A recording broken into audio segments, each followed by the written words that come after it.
in to the hottest station on the planet. Resistance is futile.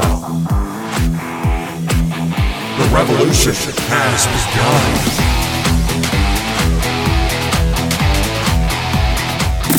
You're listening to Rebelpreneur Radio, helping you break the rules and build the business you need for the life you want. And now, broadcasting his pirate signal from somewhere beyond the status quo, here's your host, best-selling author, marketing and media strategist, Ralph Brogden.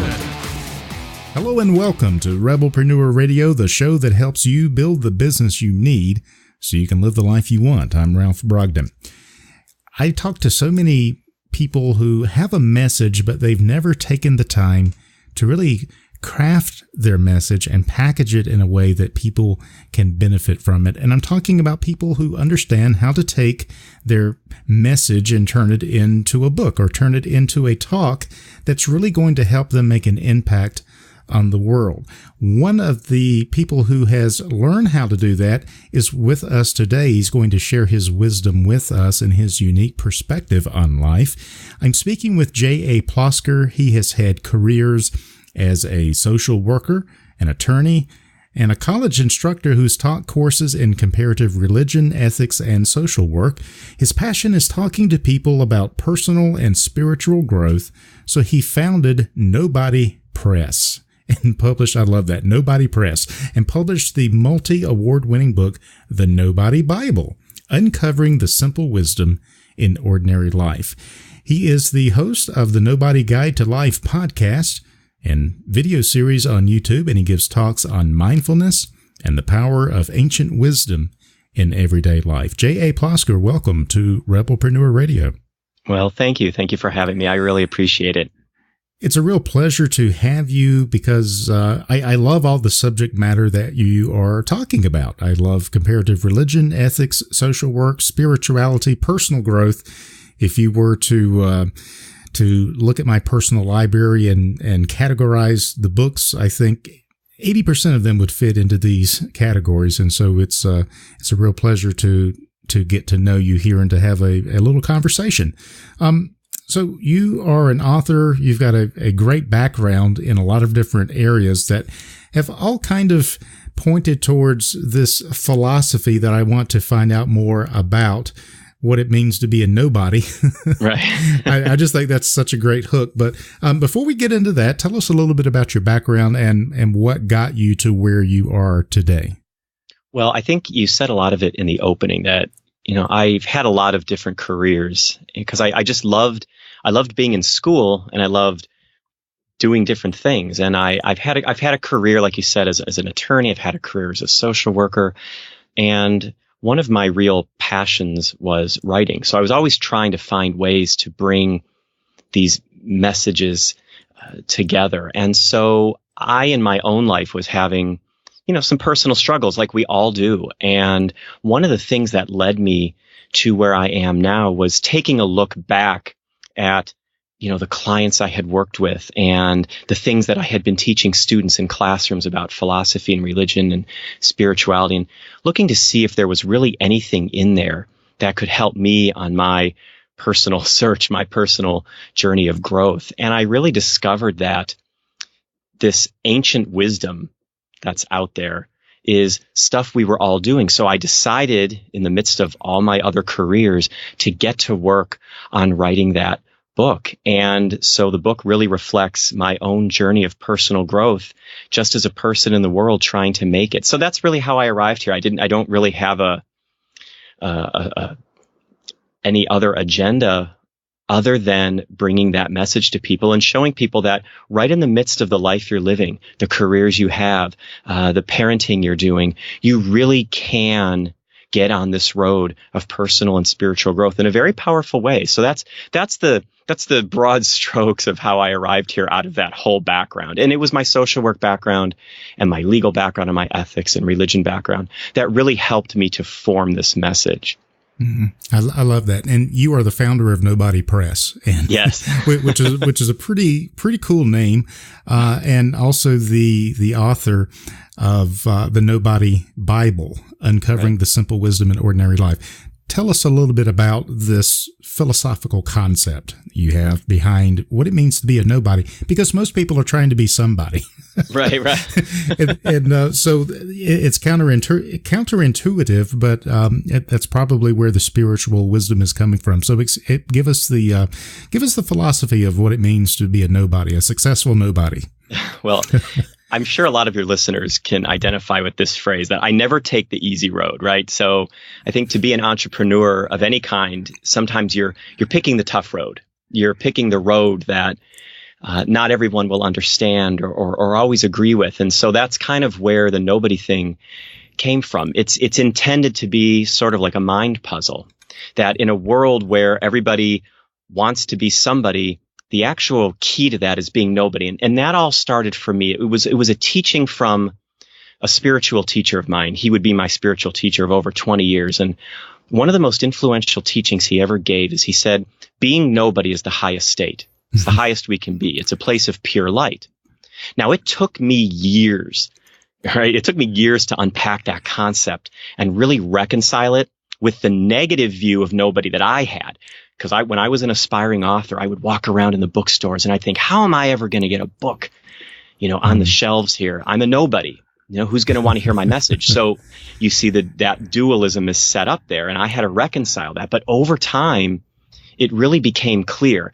Nobody really, to me, just to me, it might not mean this to someone else, but to me, nobody means being that highest version of yourself. It means, I guess, holding a vision of a person free from bias and judgment. And it means asking this question: who would I be if I weren't so sure who I am? So once I ask myself that question and start to pull those strings apart, I really realized that nobody becomes this state of mind where you actually hold space, not just for yourself. I mean, it's a place where you have so much clarity that you can be so totally present and hold clear space for others. It's this aspirational state that we're all striving for, to be free of judgments, to be free of our prejudices, to be free as much as we can, of course, from our biases. It's really mindfulness realized. Being nobody is who we are as mindfulness realized. And that work is never done. It's aspirational. And that became something that has a negative connotation, became something so positive that has completely taken over my life. And it's just completely taken over my life. And it's been an amazing journey. Wow. And I think you're right. I think it's going to take more than just one conversation to unpack all of the wisdom that is built into that. If being a nobody is the highest state that we can be in, how does that translate into our business, our goals in life, the way we look at personal development? Even that's got to change, because it's not so much personal development as it is personal emptying. We're not developing. We're trying to be less developed. Is that true?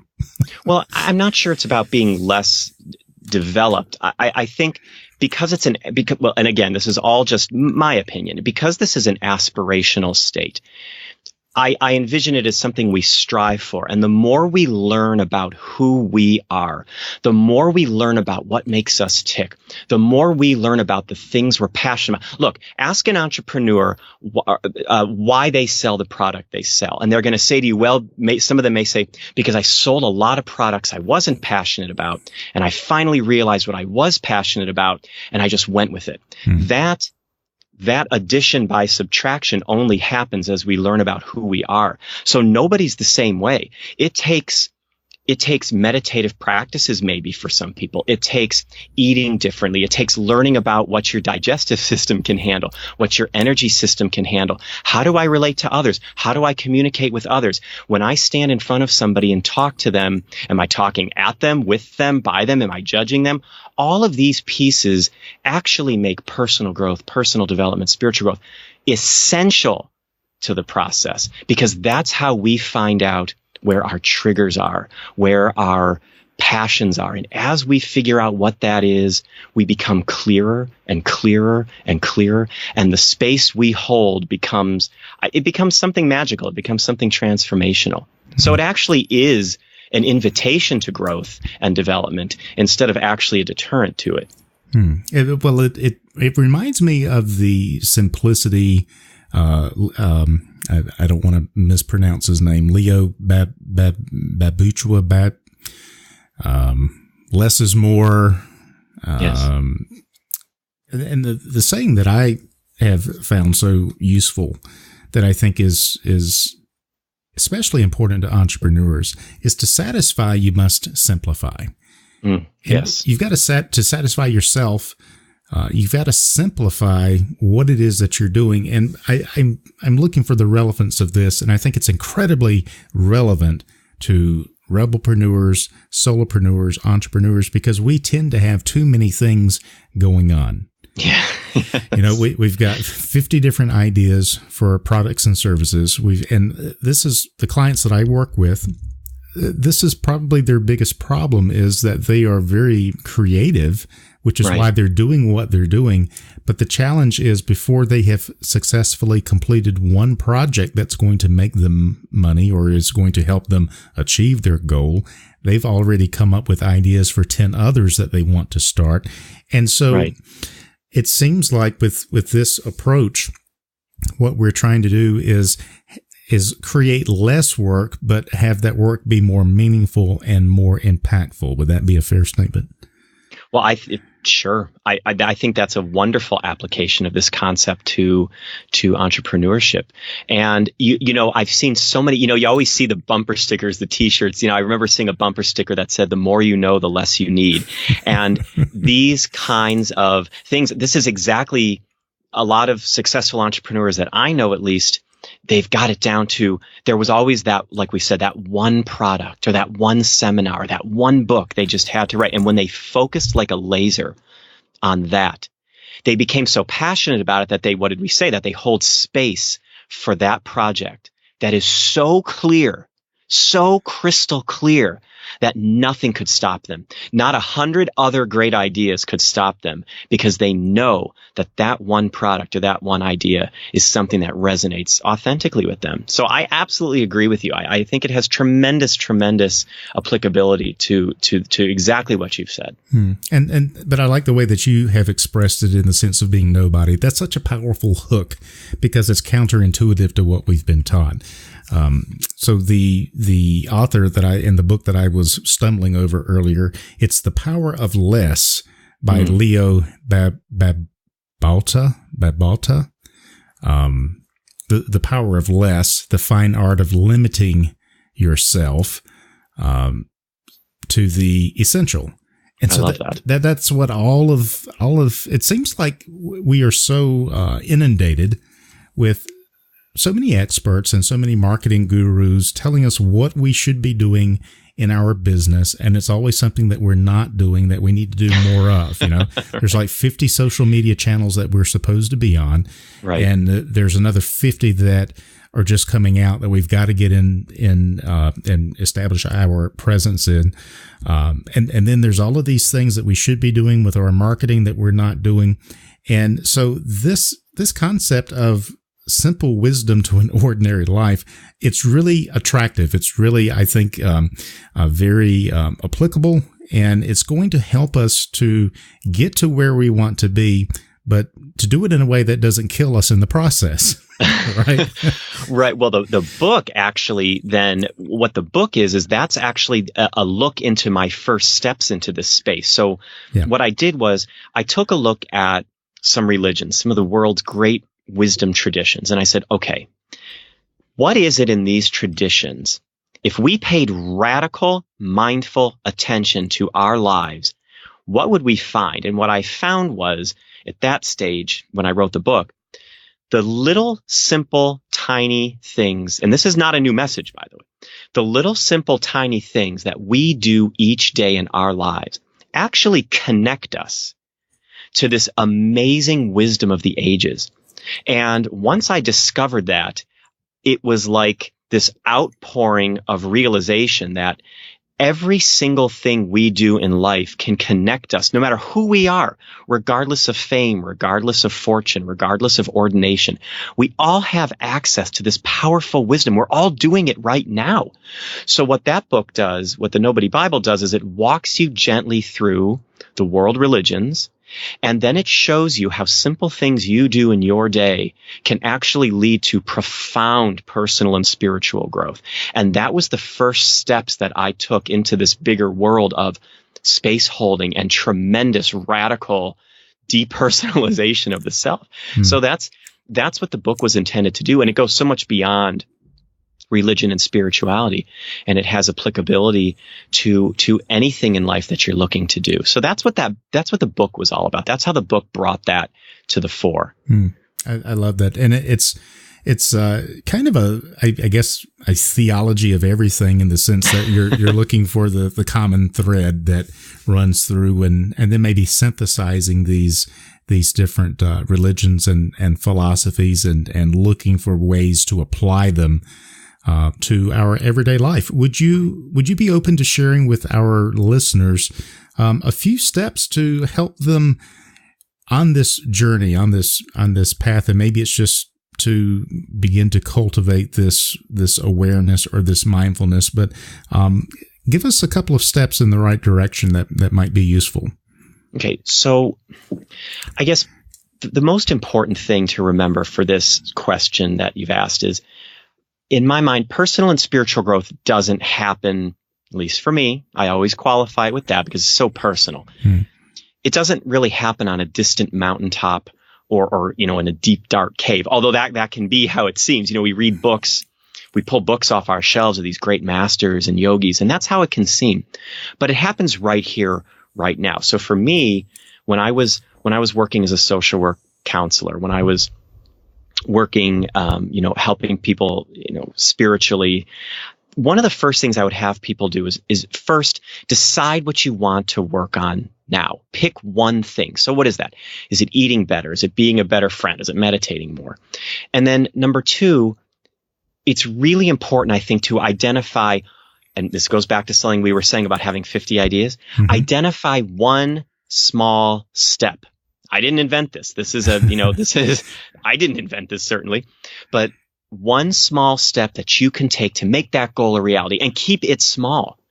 And then one of the important messages that came from my teacher of so many years was discipline. Take that step each day. So here's how it could look. So if you want to incorporate mindful meditation into your life, because that's so big right now, and we can't really deny the benefits of it anymore. So you really should want to incorporate mindful meditation in your life, but you don't know where to start, right? You don't think you have enough time. Well, I always say everyone has 5 minutes. Okay.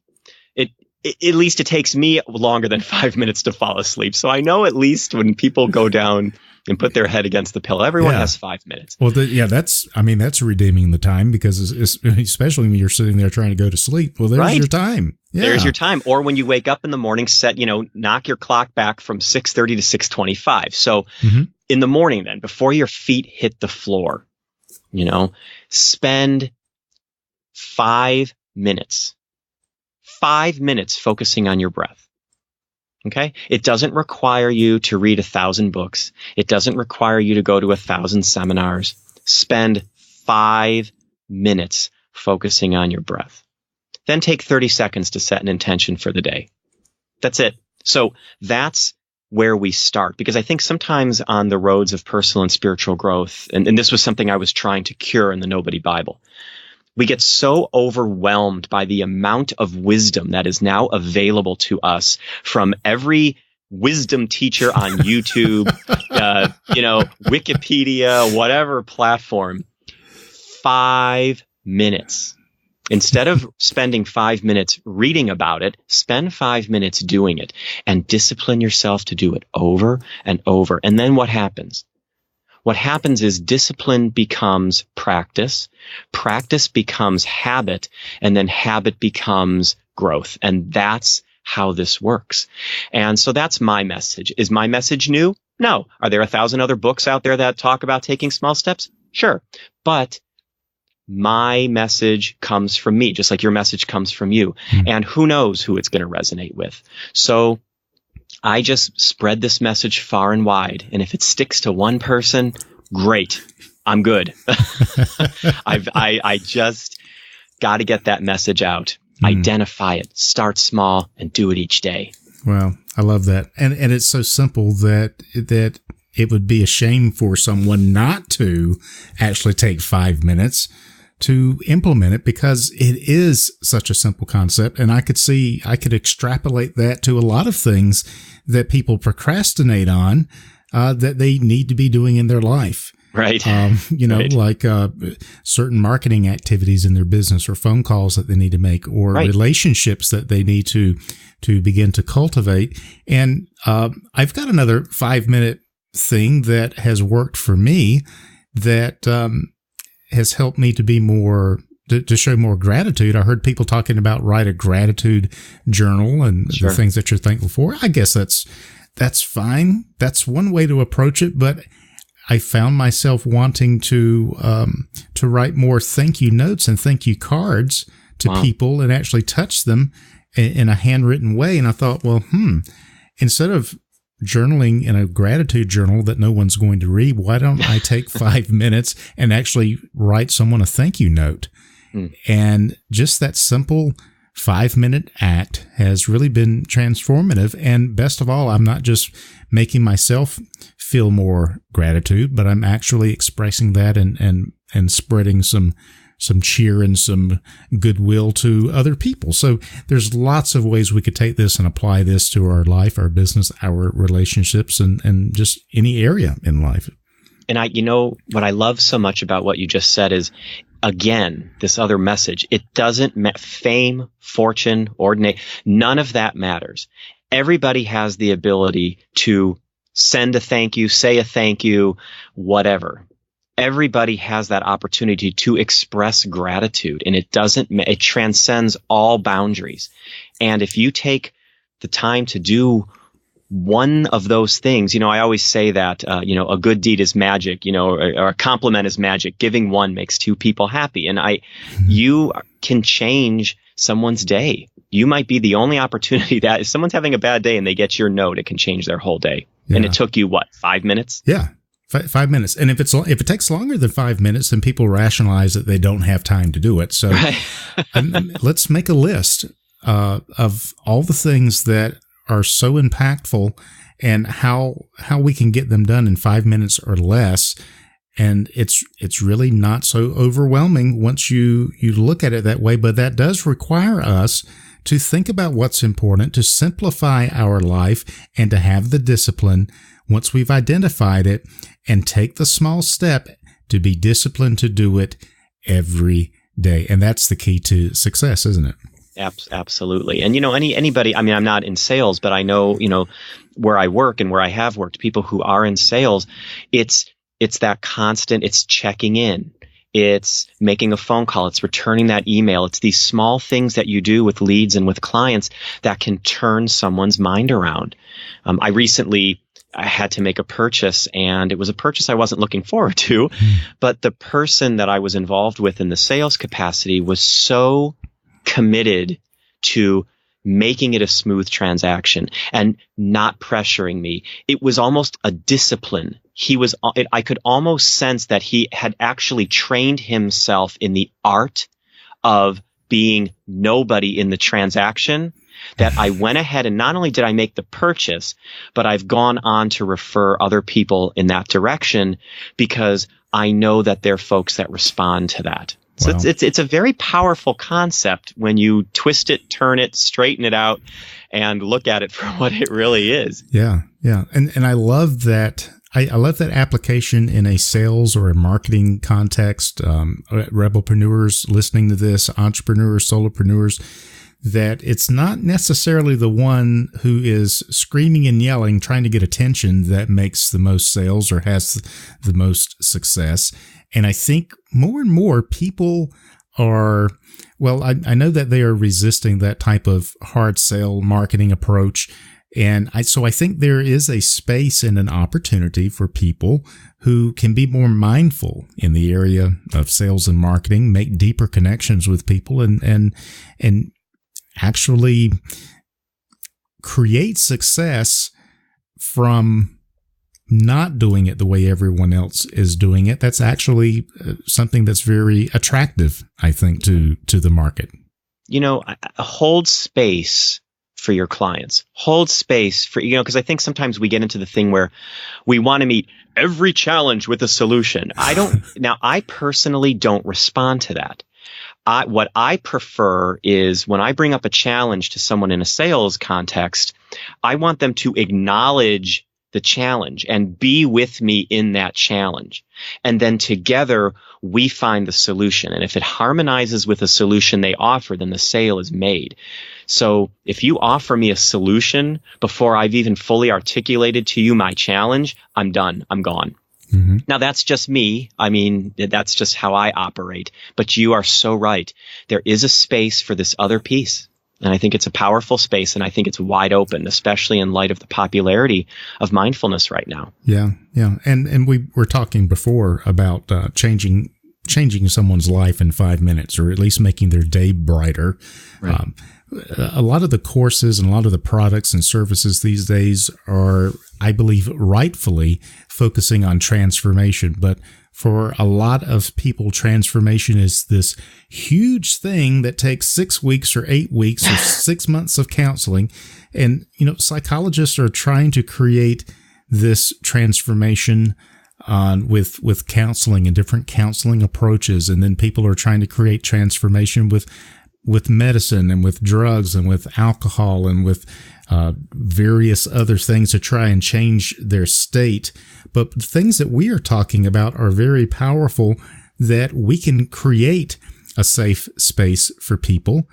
We can hold that space for people in a sales conversation, in a marketing conversation, in a client fulfillment situation. But it's all about building those relationships and just allowing people to allowing synergy to take place, I guess is what I'm trying to define it as, that we can create more synergy if we do just kind of take a step back and be willing to be nobody in that transaction. It's true. The next thing that I'm working on through this the Nobody Guide to Life doc, all this stuff that I'm working on now is this idea of holding space. And because my teacher once said, the greatest gift that you can give someone is the gift of your attention. And so walking with another person without your agenda traveling along, putting that other person's concerns in a sales thing, holding their concern in your hand and protecting it, and being a safe person they can call. They know they're not, be that safe place. When somebody calls your office to talk about sales or whatever, let them say what they have to say. Hold space to hear what your clients have to say. Partner with them. And for me, that will make a sale every time if there's a match. Yeah. It won't always come down to price. It comes down to relationship. And with me, you build a relationship by partnering with me. Excellent. But that's me. So yeah, but I think that's a lot of people. I mean, there may be some low hanging fruit that they buy things off of television, just because there's a clock ticking down. Right? That's not me. But I love the quote about the greatest gift you can give someone is the gift of attention. When we look at marketing, and particularly the AIDA formula, the first element there in A is attention. And most marketers approach that as trying to get attention. And maybe we can turn that around. Instead of trying to get attention, if we see it in terms of giving attention, and there's specific ways you can do that. But that would be a real paradigm shift in how we approach marketing as well. It absolutely would be. Absolutely. And I would urge your listeners, if you are not familiar, and I'm sure many of your listeners are, but if you're not familiar with the deep workings of mindfulness, that is something worth taking 5 or 5 million minutes to learn about, because it can transform the way that we are in the world. And I think that can change. It's changed everything for me, and I think it can change things for others. You mentioned something that you're working on, your next book, and tell us a little bit more about that. Well, I'm always working on another book. So if you go to the nobodyguidetolife.com, you'll see there that, I have my podcast and my YouTube channel, and the Nobody Bible is there. But behind the scenes now, I'm working on projects that can help people to hold space. And those will be the books that are forthcoming in the next calendar year here. Those are the things that I'm working on now, because what I'm doing is I'm taking the Nobody Bible to the next level. I'm pairing it with the things that I'm learning from my guests on the podcast, The Nobody Guide to Life. And I'm realizing that really this entire project of life is about holding space. And so that's really what's coming next. And now, I'm starting to give more talks. I'm getting out there and starting to speak about the real power of mindfulness out there. So that's really what this is evolving into. And it's exciting. And I'm just really looking forward to sharing that message more and more with as many people as I can, because it really does walk into so many different areas of life, as we've demonstrated, everything from sales to personal growth to anything you want. It's very powerful. Yeah. Excellent. So if our listeners are interested in finding out more, you can go to the website, thenobodyguidetolife.com, which I think this whole, the name, the concept, the philosophy, it's so fresh and unique.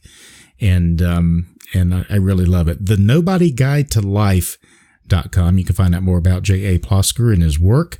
And, this whole conversation with you has been full of wisdom, and it may be hard to do, but if you had any final thoughts or a word of wisdom to sum everything up, what would you want to leave us with?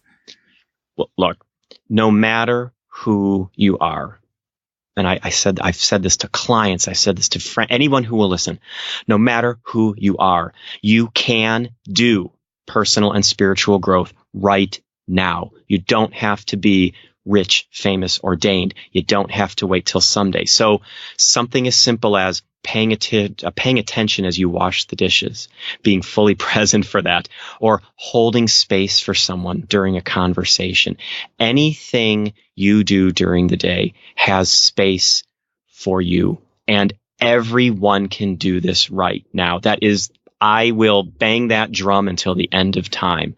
Don't think you're not enough. Don't think you don't know enough. Don't think you have to wait until someday. Personal growth, spiritual growth, everyone has the chance to do it right now, right in everyday life. Yeah, and start in 5 minutes or less. 5 minutes. 5 minutes. Everyone has 5 minutes, according to J.A. Plosker. He is the founder of Nobody Press, and he is the author of the multi-award-winning book, The Nobody Bible, Uncovering the Simple Wisdom in Ordinary Life. He's also the host of the Nobody Guide to Life podcast and video series on YouTube, and he gives talks on mindfulness and the power of ancient wisdom in everyday life. To connect with J.A. Plosker, visit thenobodyguidetolife.com. J.A., it's been a real pleasure to have you on Rebelpreneur Radio. Thank you so much for sharing your wisdom with us today. I really appreciate it. Well, thank you. I really appreciate you creating the space for this conversation. It's been fun. Thank you.